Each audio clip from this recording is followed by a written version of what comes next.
Okay. All right. You guys can hear us back there? Everybody can hear us? All right, welcome out to the Beatles Club, everybody. Jackson. Sounded like you said the Beatles Club. The Beatles Club. All right, everybody, welcome out to the Beatles Club. Thank you guys for supporting live and local music and podcasting here. We have some familiar faces joining us tonight for podcast and music. So, first of all, Mr. Tom Mischke, TD Mischke, big noise for him. Thank Yes. you. I'm not the familiar face, because He's I'm a the radio familiar- guy, there's a TV guy. That would be a face you would see. Familiar voice.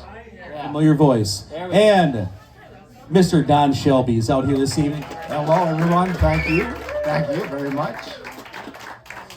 Thank you to the Beatles Club for letting us do this kind of nonsense down here. We do appreciate that.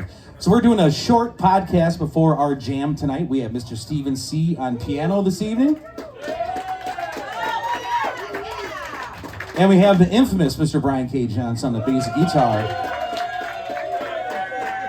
So we're going to have one hell of a jam after this, but we needed to do we've been working on a top 5 Beatles song podcast since before COVID. I have an email from Don saying, we better wait till after COVID. And then so we waited till after COVID, waited longer, then Don got COVID, we couldn't do it again. And we did it another time, so we're finally getting around to this. So I have a podcast called the Minnesota Music Shakedown that comes out on Spotify, iTunes, and Don's been on before, Tom's been on other times.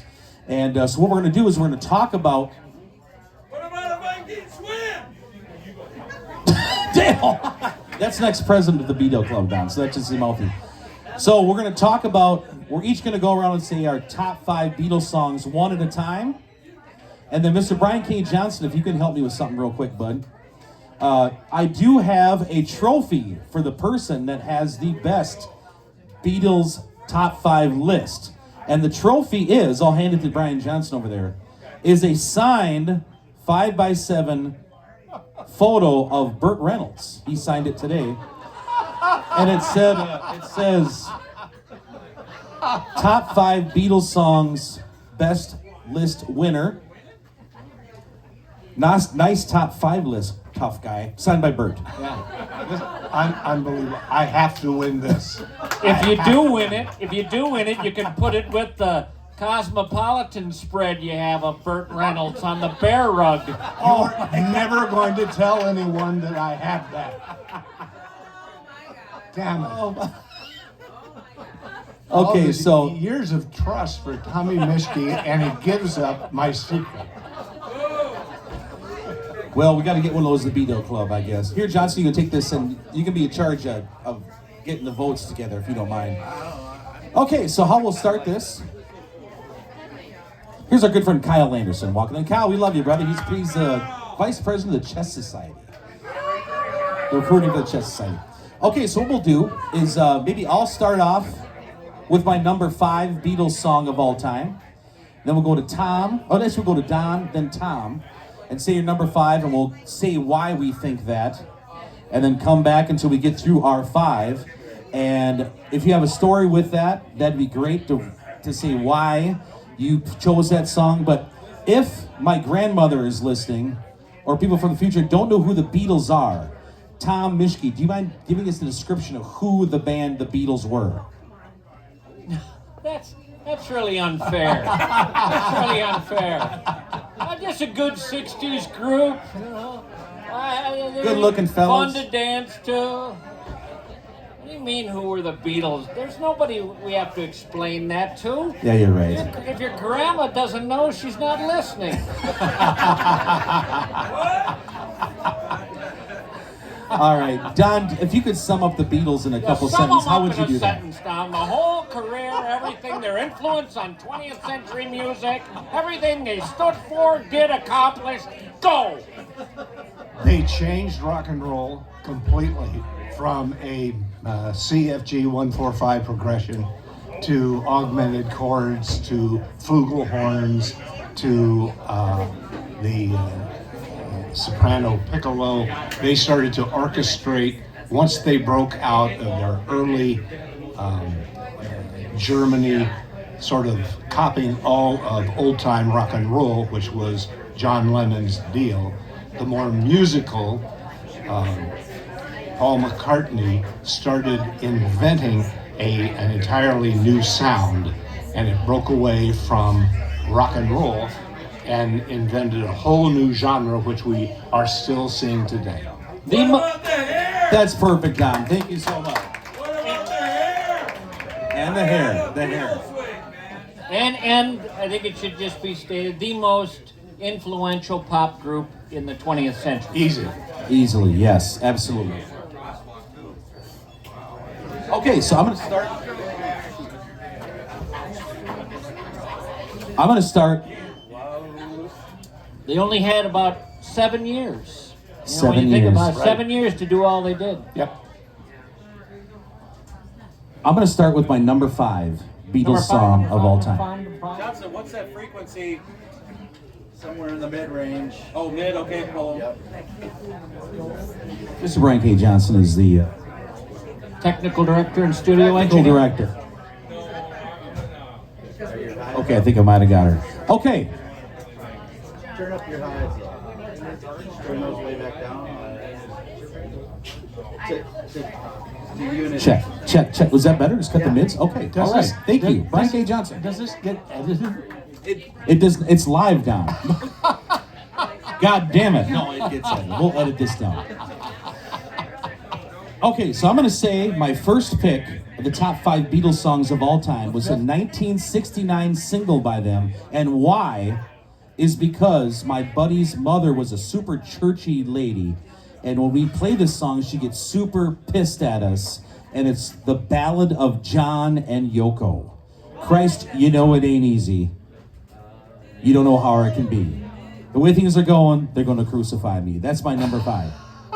I guarantee you that's not on your list. Not on my list. It is not on my list. No, I thought, truthfully, that Yoko's inclusion in the band was the worst thing that happened to the Beatles. What do you guys think of the I Beatle don't- Club? Absolutely. I don't like anything with Yoko in it.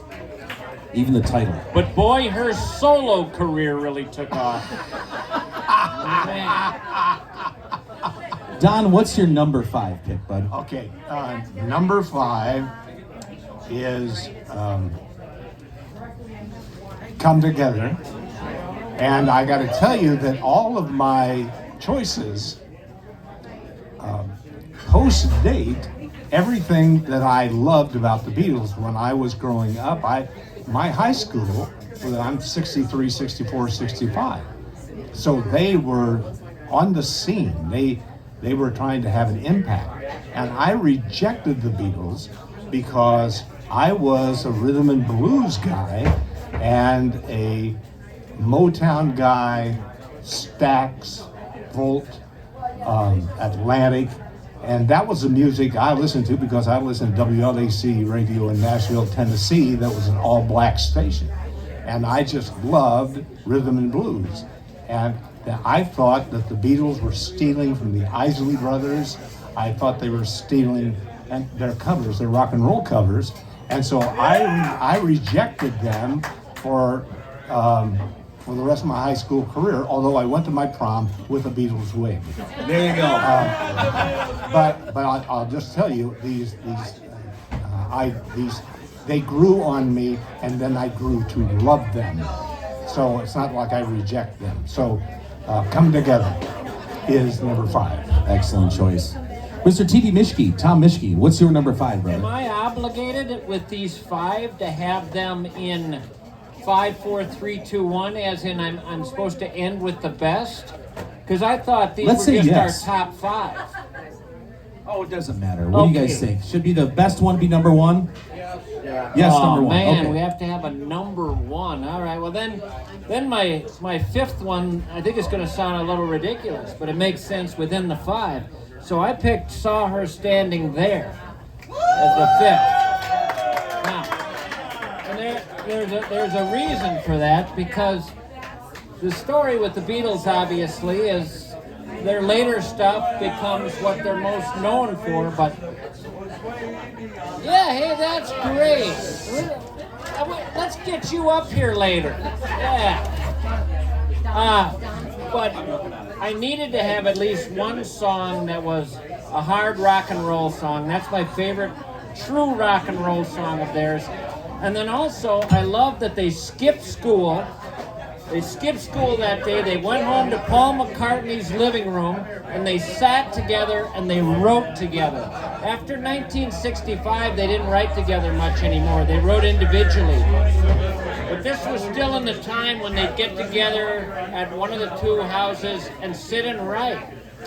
And so Paul McCartney comes up. She was just 17. And the next line was something like, not as good looking as a beauty queen. And John Lennon said, no, what the hell's that? That's a terrible line. And he says, you know what I mean. And Paul McCartney says, but what do you mean you know what I mean? I don't know, but I like the sound of it. And people can think, what do you mean you know what I mean? I like that. Yeah, that's how it went. Yeah. And I just love that they worked that way. And then this was what they did when they hit the Ed Sullivan stage. This is what people heard. 73 million Americans heard this.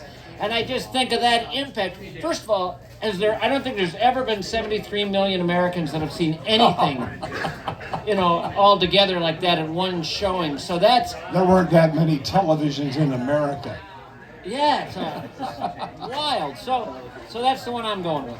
It's a nice choice. Yeah, I love it. Nice choice there, Tom. Yes. We have 3 totally different microphones. We're getting it figured out. Check hey. Mine says Mr. on it. Is that the brand? Mr. Microphone. I don't know why it's doing. We're doing the best we can. We're making chicken salad out of chicken shit is what we're doing here when it comes to the sound here. My number 4 would be off the 1964 record, Beatles for Sale, I'll Follow the Sun. I like that one. Kind of a B-side, cool song. Yeah, very nice. One day you go. That's my number 4. Very, very nice. That's a great selection.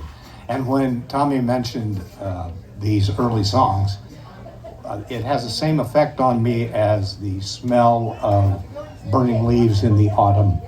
It just takes me back to my youth, and so I hear the song in my head even though I eschewed that kind of music. Yeah. It was so present everywhere you turn because so many people loved it that it's in my head and will stay in my head forever, and that you would remember all these years later the words of the songs. Yeah. So my number 4, if I can read that, is Eleanor Rigby.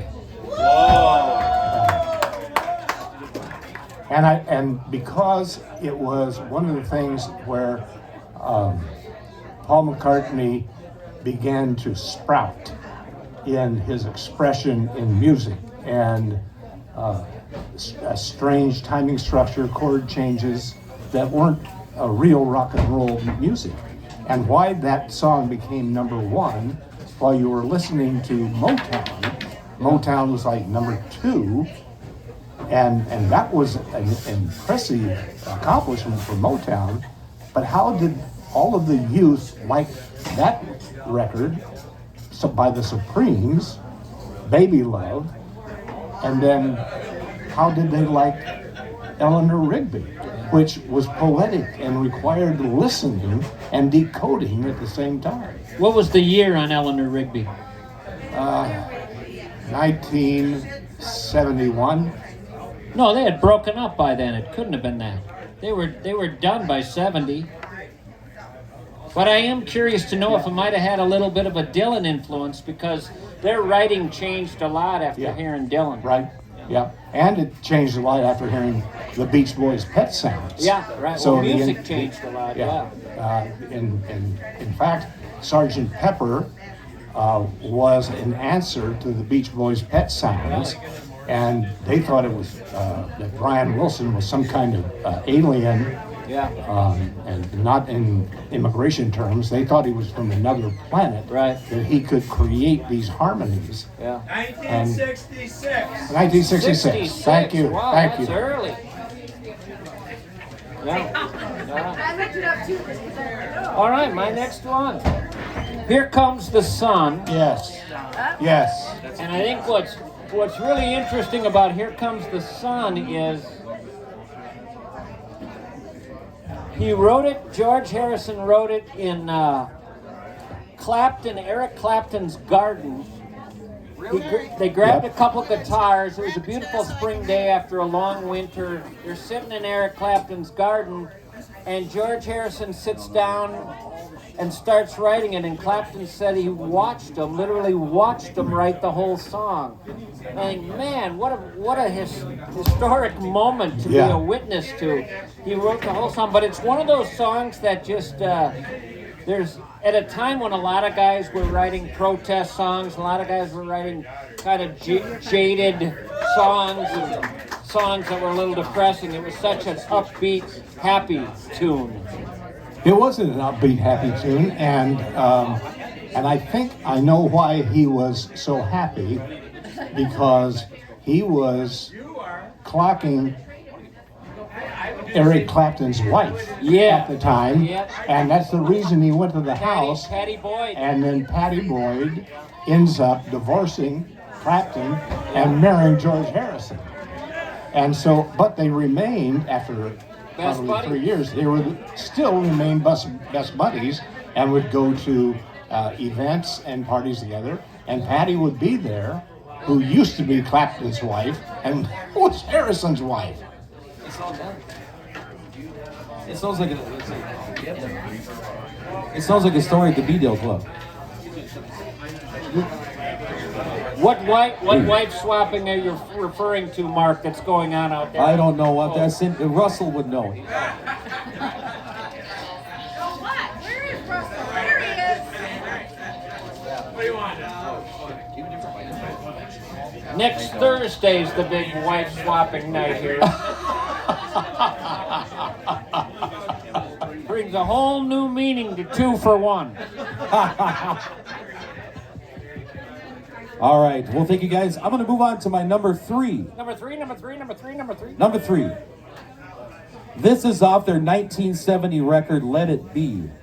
And why I like this song, one of my good friends is named Chris Hornish, and they play in a band called the Nightlight Chasers. Him and his brother would cover this song when they would open for us at Plums in St. Paul. You ever been there before there, Tom? Plums? Oh, yeah. A shout out to our good friend John Badon, is no longer with us. But at Plums, they would play this song, the two of us. I didn't know who it was. I assumed it was the Beatles because they loved them so much. But even when I got into them again later on, I kept coming back to that song. It was a very odd introduction. Then this really catchy, cool song, Two of Us. Not the Bill Withers one, but the Beatles one. That is my number 3. 2 of Us. Cool. That's got that nice bass drum thing. Yeah, steady. it's like 4 on the floor, Yeah, I like that. How does it go? Two of us down the Norway. I don't even know the lyrics. Yeah. On my Way way back. home. We're on the way home. We're on the way home. We're going home. Get it, Uber. Wow. From the Let It Be album, Let It Be. I would count Let It Be. That's a as classic my song. third. And that again, it was the kind of work that McCartney was doing because he was writing.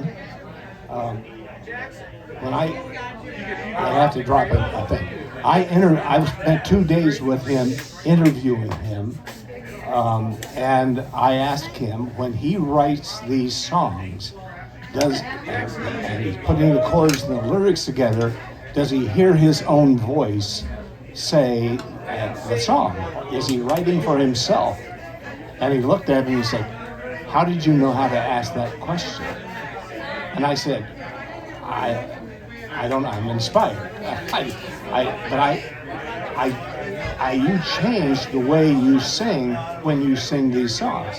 And he said, "No, all of my love songs I have written for Patty Page to sing. And I hear her voice in everything that I do." Wow. And I said, "Why Patty Page?" He said, because it was my dad's favorite singer. Ah, And it was always at the house. yeah. And to please my dad, I was writing these songs for her to sing. And I thought that was a remarkable answer. Yeah. And he said he'd never been asked that before in his life. Wow.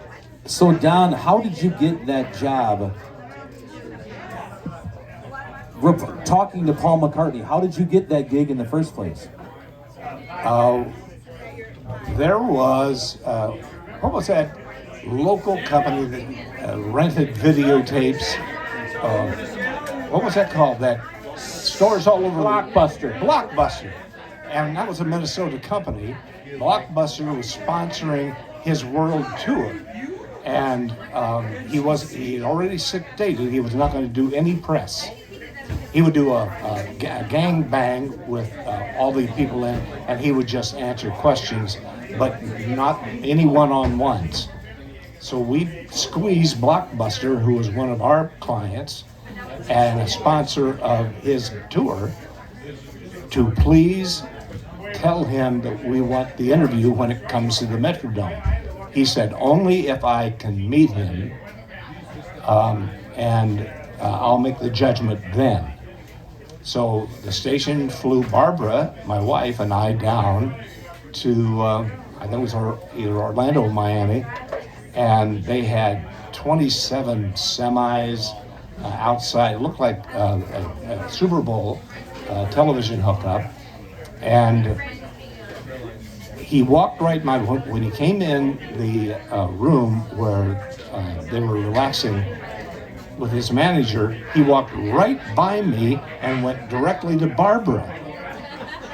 He bends down, because she's sitting down, he bends down and spends 20 minutes just talking to her.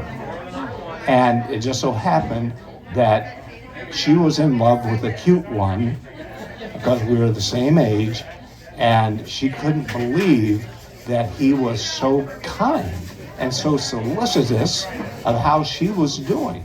And then after a period of time, then he turned around and shook my hand, and then we began discussions. And was just getting to know you because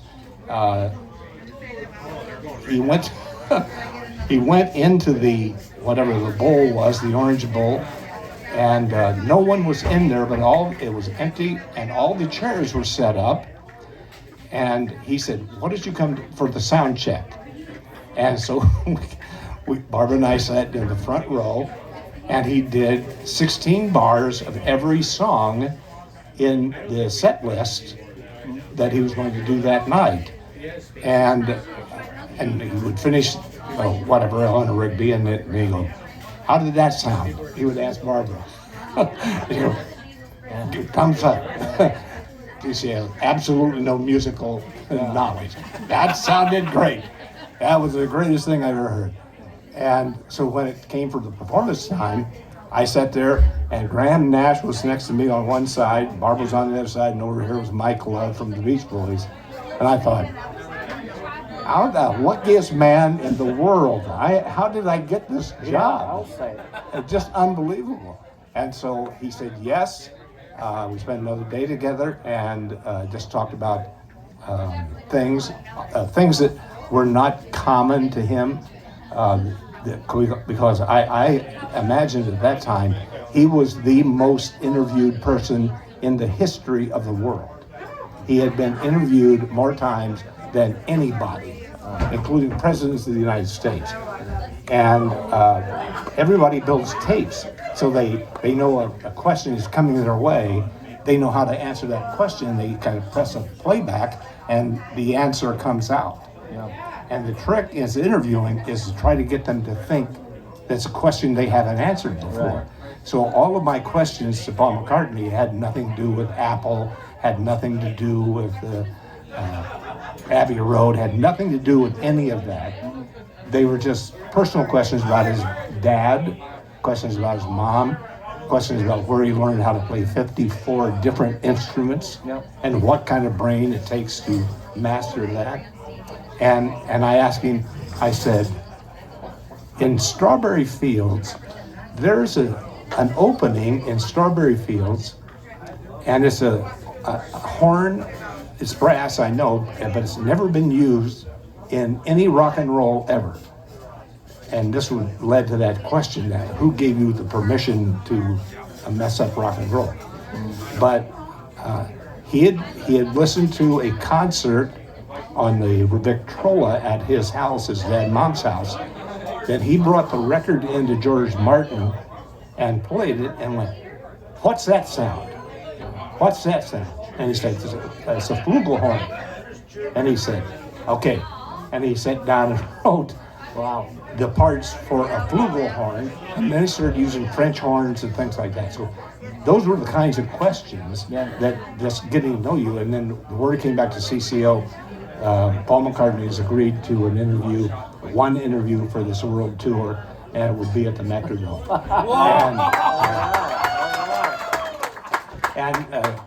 And I still am not over it. I am not over it at this moment. That was one of the greatest things that ever happened to me. I believe it. Yeah. Don, thank you for sharing that. How about that? Was really incredible. Thank you so much. I was lost in the story. What number are we on, TD? 2. We're on number 2? Have you done number 3? We've done 2. Okay, so I've done 3. I've done 3. Yeah, Tom, you're on. So mine is Yesterday. Yep. So more people have covered that song than any song ever written in the history of the world. So right there, you'd have to have it in your top 5, wouldn't you? If more people have wanted to do that than any other song. So that's one reason. It used to be the song that was played on the radio more than any song in history. And in every elevator. But it became music. It did become music, but it is no longer the song that has been played more times than every other one. And the one that has is a surprise to me. It's You've Lost That Lovin' Feeling. Ah, yeah. Really? That one has been played more times on the radio than any other song.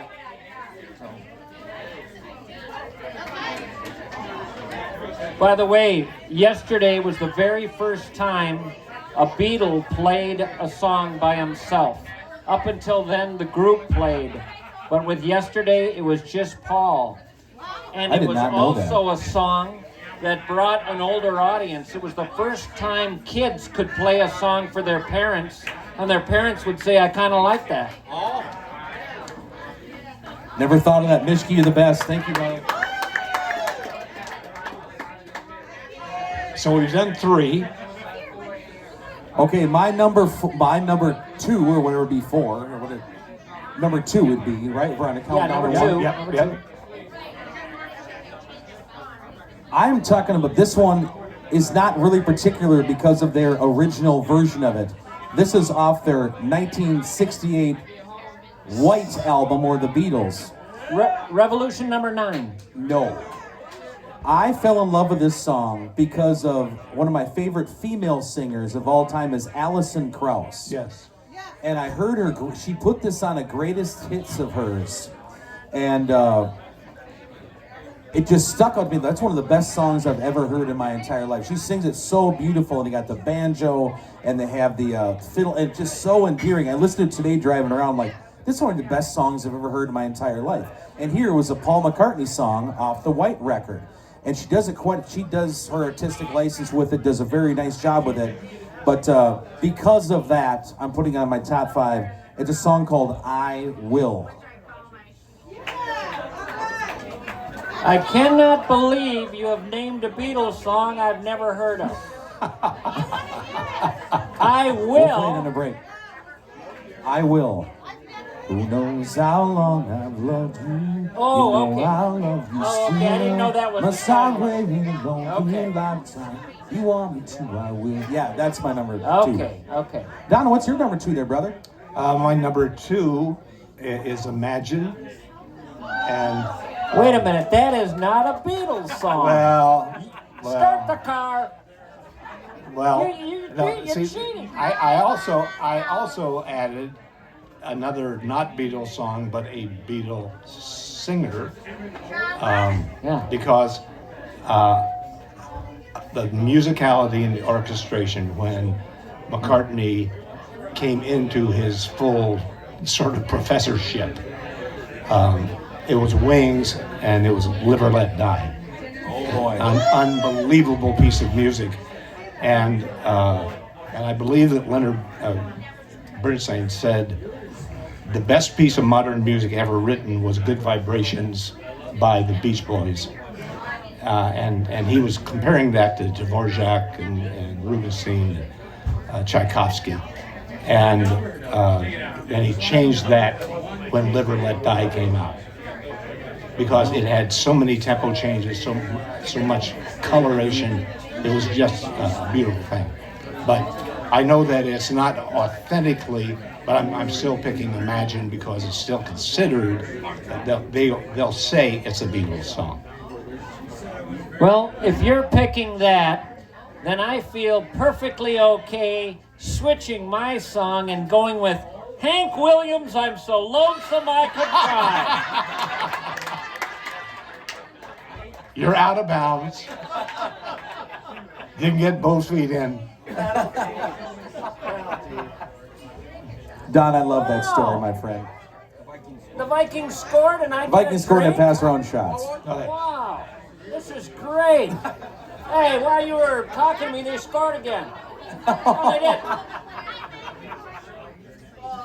All right, Mishki, what's your number 2, brother? Thank you, Don. Yeah. Well, I'll give you a hint. The guitars were so distorted at the start that people returned the record because they said something was wrong with it.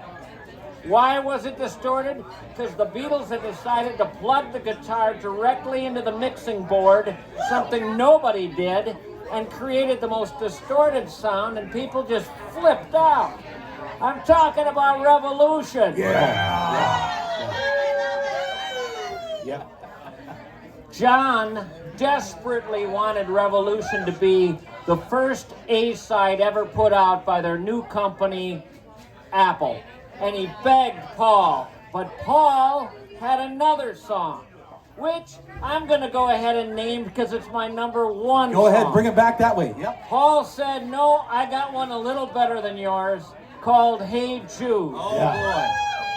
And John Lennon went back to the recording studio and rewrote Revolution 4 times, trying to get Paul to change his mind to let John have the A-side. And he never could compete with Hey Jude. Wow. But John, of course, came up with Revolution while he was in India, hanging out with Maharishi.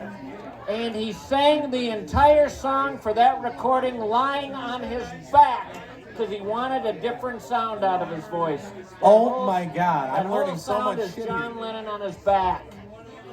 Tom, thank you Wow. for that great Wow. history here. It's number 2 and number 1 pick. So Don, if we're coming back this way, can you give us your number 1? Number 1 is Day in the Life. Oh.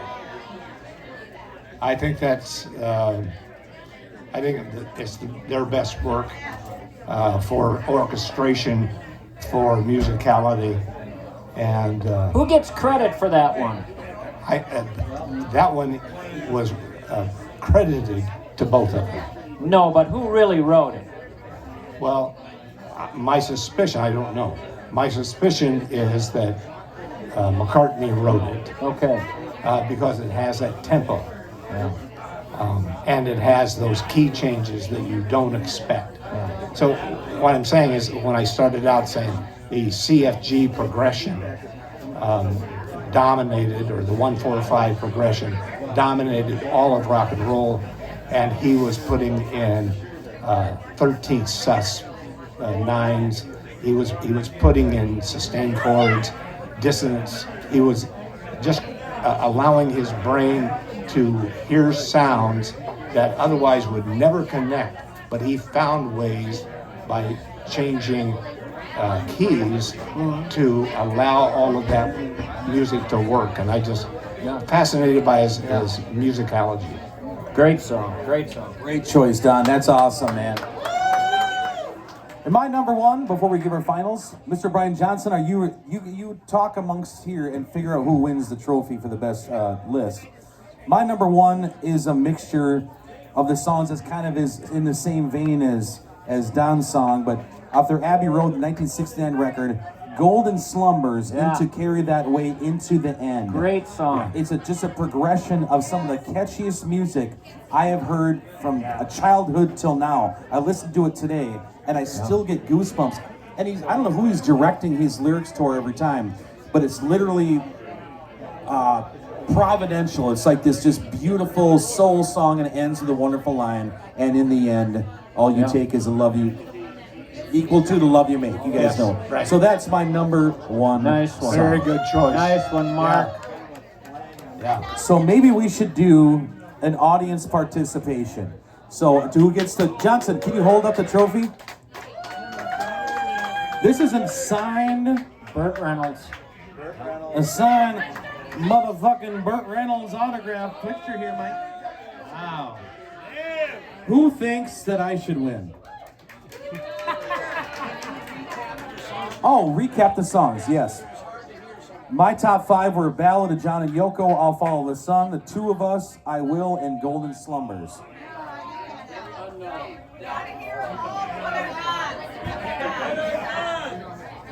Not in any particular order. The first, though, was Day in the Life, Eleanor Rigby, Come Together, Let It Be, and Imagine, though there's an objection to that. If That not worked. Imagine, Strawberry Fields. Wow.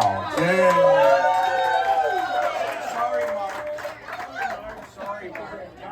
And I had Hey Jude, Revolution, Yesterday, Here Comes the Sun, and Saw Her Standing There. Those are good. Burt Reynolds is going next to the poster of him in my bedroom. Yeah, Burt. All right, give it time. First of all, a round of applause. Thank you so much, Don Shelby, a Minnesota icon, for coming down to the Beatles Club. A round of applause for him. And another Minnesota icon, Mr. T.D. Mishke. Thank you so much for doing this podcast. Thank you. Thank you for putting up this during a Vikings game. We do understand it's a bar situation, and that's totally cool. Thank you very much. It's been a wonderful time. We're going to take a break, and we're going to get ready because we're going to fucking jam. Hey, before you go, I need to say something about my friend. If you are podcast listeners, there is no greater podcast out there right now than Tommy Mishka's Roadshow. That makes it beautiful. Go to any place you get your podcast and put that in, and there are hundreds of episodes of people he has traveled all across the country to visit, people whose stories are so fabulous, and only Tommy was able to bring it out and put them, and his incredible writing is Thank you, Don. is just awe-inspiring.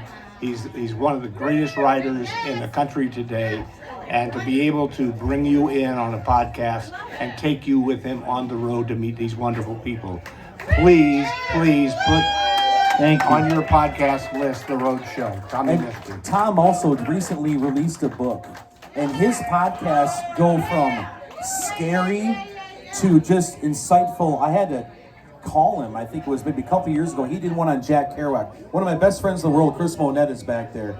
And we used to love Jack Kerouac and On the Road and that stuff. And Tom did a podcast on that, and it literally summed up an older person's version of your relationship with Jack Kerouac. It is truly, it's a Mark Twain, literally, style of our generation. We're so lucky to have you here, too. Well said. Thanks, Mark. All right, grab a beer, smoke them if you got them. We'll get some fucking noise going.